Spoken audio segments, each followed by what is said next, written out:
Nothing's going to change over there. It's like the place that time forgot.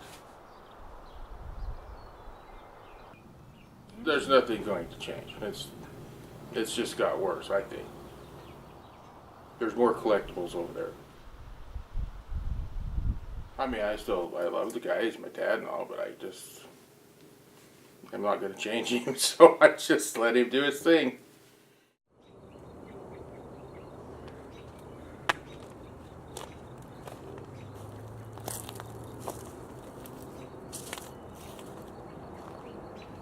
My backyard didn't always look like this, but it's what I grew up with.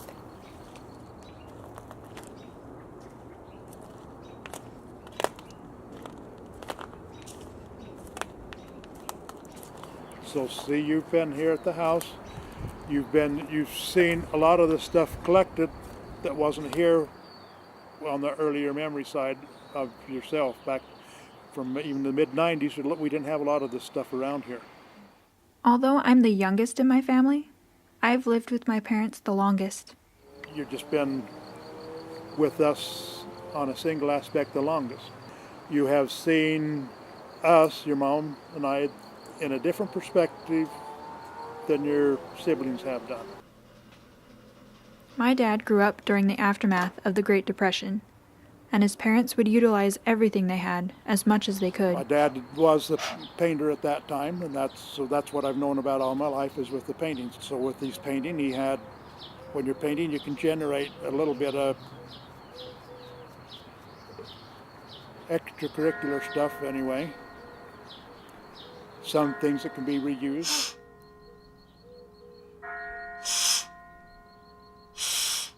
As long as I'm painting and doing things, I am generating situations just a little bit. When I quit painting and I've got enough things now, I can put things together, fix your chicken coops, and fix a lot of little things around because I've got materials to do it with. But I haven't been taking the time to do it. When I was 12, I stopped inviting my friends over to my house. I don't know what I was afraid of, but I didn't want them to see my dad's backyard. Since then, I've noticed that my dad has collected and inherited more and more things.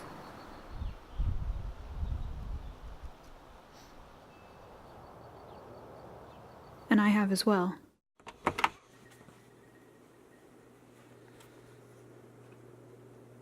My room has always been cluttered with pieces of my life.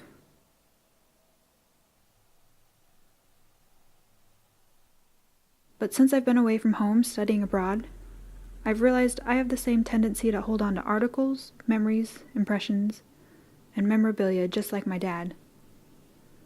But the thing that scares me the most is that I'm starting to agree with my brother. Dad's collection of second-use items is more oppressive and whelming than ever before. Time, change, and memories are interconnected like a spider's web.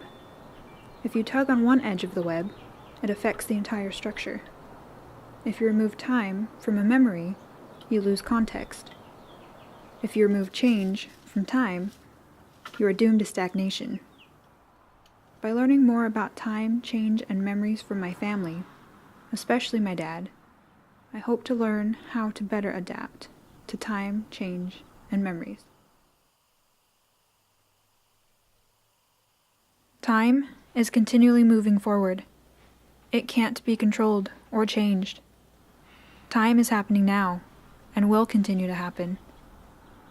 Although each one of us have the same amount of time in a day, the amount of time we have in life varies.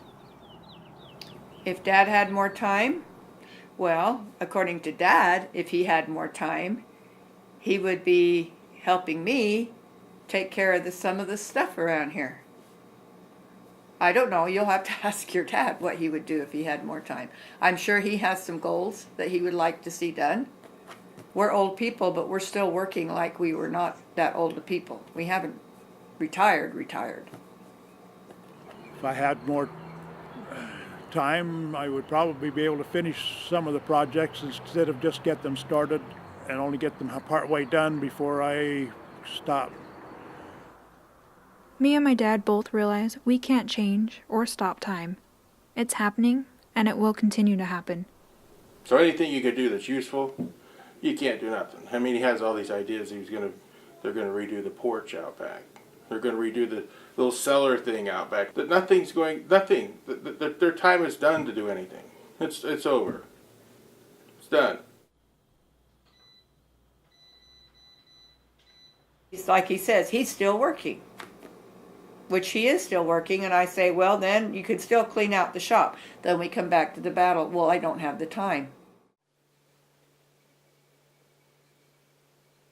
They got as much time as everybody else, but. Yeah, it's true. I guess it And if they wanted help, but if they wanted things to do, help has been offered, help could have been happening. They just don't want to do anything. They don't want to change anything. They want to leave it just the way it is, so that's the way it stays. There are lots of types of changes. There are the physical changes that can be seen, whether it's in nature, our environment, or ourselves. And there's also the mental changes that can't easily be seen, but happen inside each of us. These changes can't occur, though, without time. Time and change go hand in hand, and you can't have one without the other.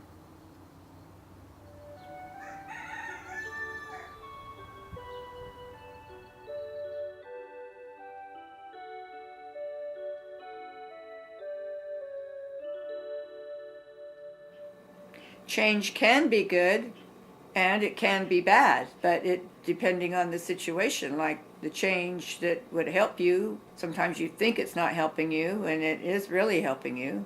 It can be either way, but it's happening, and so you need to put your mindset to it. Change is an eternal thing that happens, and it's our attitudes that determine how we deal with change. I fear the unknown that change can bring, the vulnerability and the scariness of it. And there again, because I'm getting older and that's a change for me. When I was younger, I had a lot of energy, I had good health, but now I'm getting older and I'm not as strong as I used to be, and my hands are getting funny, and that's kind of a challenge.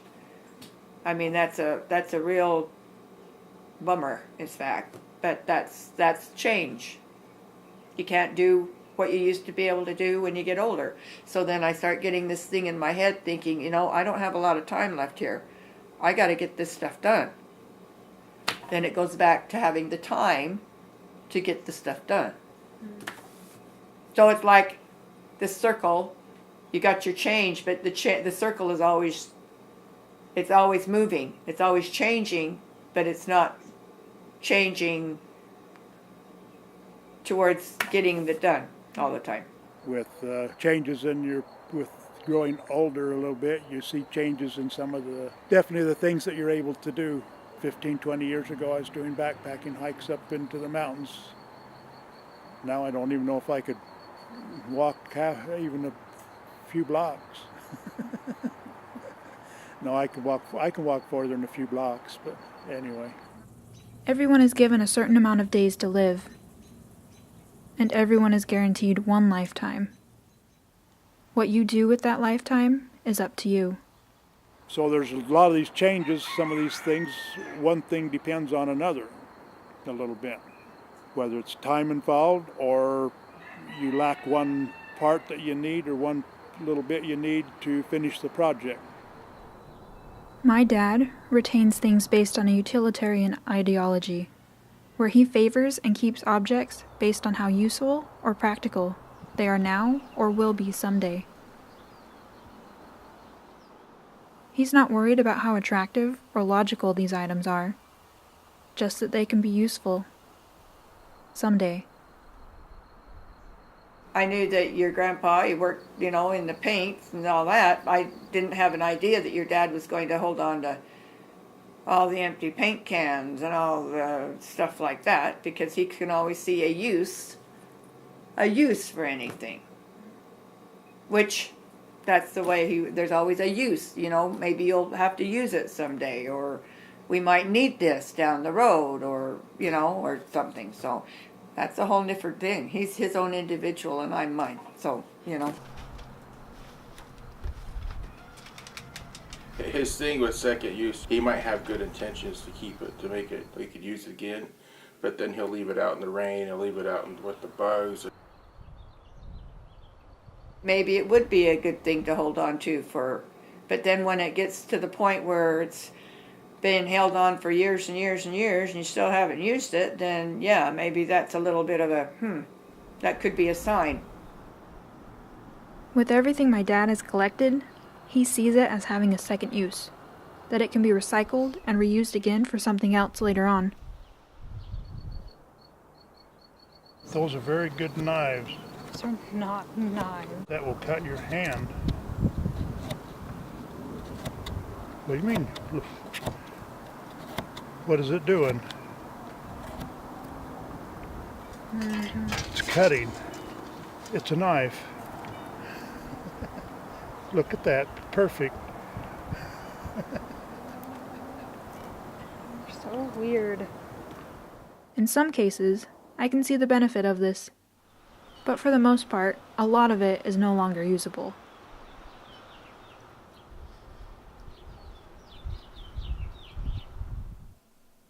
I'm on the opposite side of this ideology. I retain my objects based on their sentimentality and the emotions and nostalgia that are attached to them. Nearly everything in my room has a memory tied to it, whether it's places I've been, things I've done, or memories from my childhood.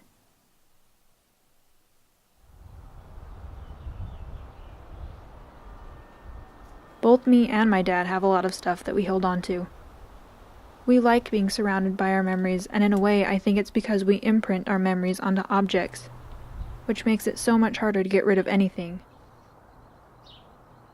If they got some memory with it, they'll probably want to keep something. If there's no memory with it, they'll just throw it away. That would be the factor there. If you've got a memory attached to it, you're going to want to keep it. You can resist change. I think maybe that's what your dad does sometimes. He resists change. I resist change. If you're resisting the change, it's because there's certain things you want to hold on to. You don't want to get rid of them.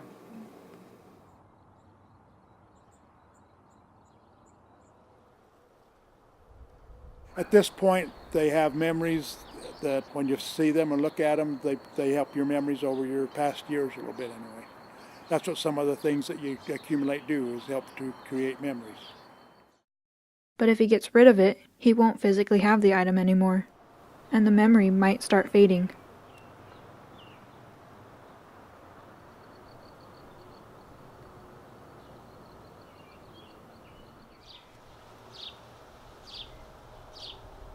So the question is, is change hard? Is it hard? It kind of is sometimes, because you got these things you don't want to just, but yet you're thinking here, really, why do I want this?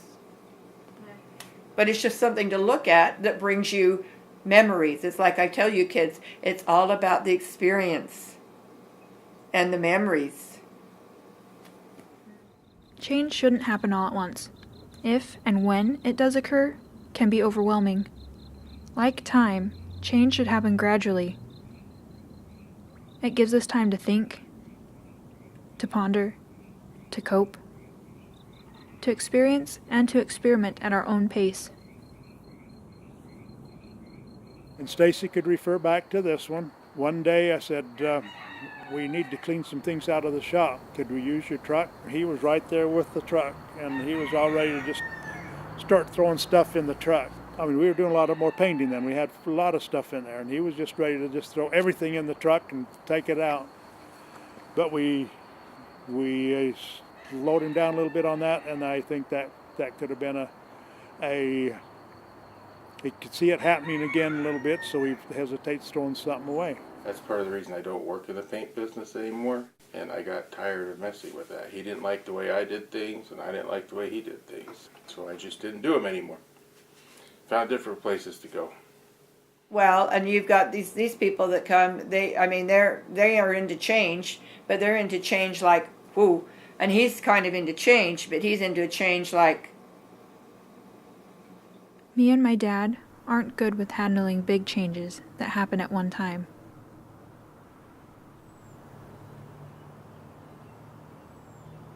If you remove something of someone else's without them knowing it, eventually they'll come to that spot where that was, and they'll see you, and they wonder what happened to it. Where did it go?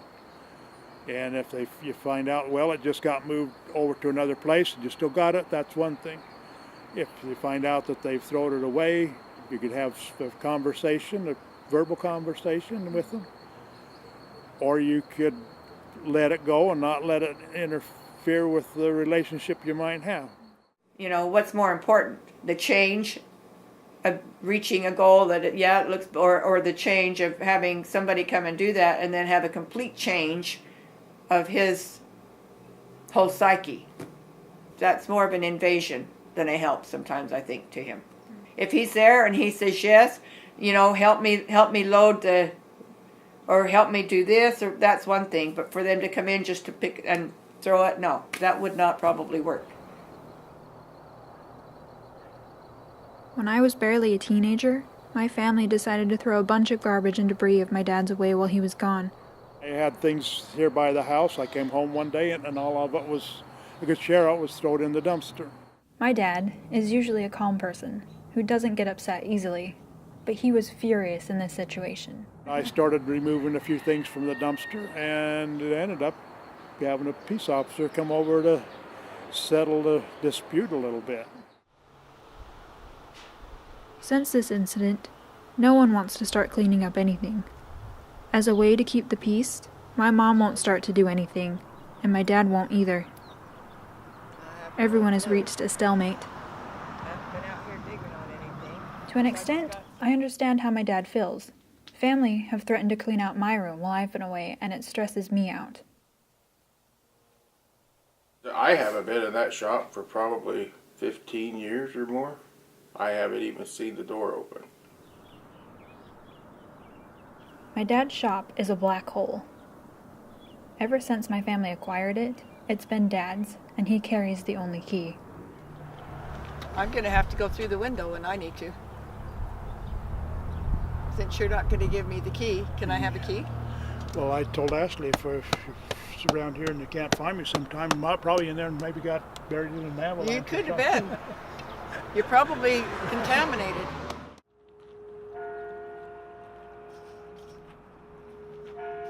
In a way, my dad's shop symbolizes everyone's mind and self. No one can truly see inside unless invited.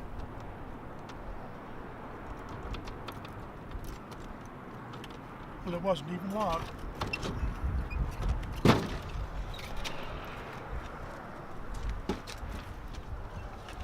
Well, I couldn't get into it. You what? And once inside, it can be unbelievable.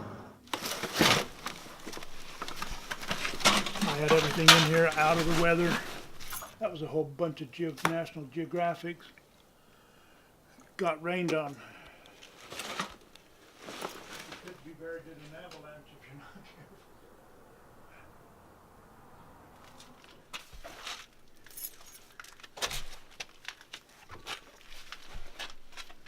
That's part of the truck right there. See, this is the farthest I've been in the shop ever. The motor for the car is right here. I see my dad caught in his web of utility, whereas I'm settled into a web of nostalgia. But the problem is not the web. The web is not inherently good or evil.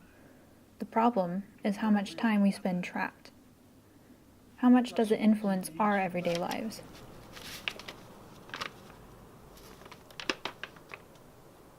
Ew, look at the dust coming off of that. If you can't make small decisions because of the web, then the web is limiting the amount of progress and change in your life. It dictates your decisions and not you. I know it's easy to judge or criticize my dad for the way he is, but how strong are we to apply that same level of criticism to ourselves? How objective are we at seeing our own webs?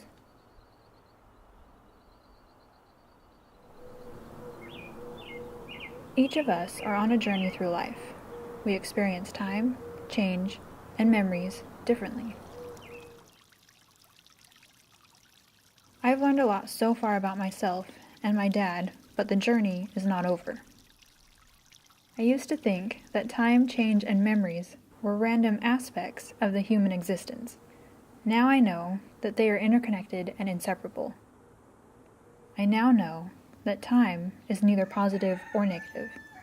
Change is neither positive or negative, and memory is neither positive or negative. There is only my perception of them. The lesson I've learned is that you can't change someone. You can only try to see things from their perspective. This isn't about me agreeing or disagreeing with my dad. It's about me accepting him. I can't change my dad or control every little thing that acts on my life, but I can change myself and my reactions to life and other people.